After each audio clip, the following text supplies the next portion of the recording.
How to use two apps at the same time on Realme 13 Pro. First we need to go to phone settings. Now scroll down, then click on accessibility and convenience. Then click on split view. Now turn on it. I have already turned on.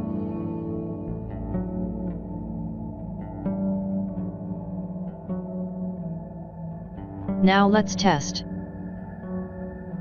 First go to any app. Now swipe up with 3 fingers. Then again open other apps. Now see 2 apps running simultaneously on my phone.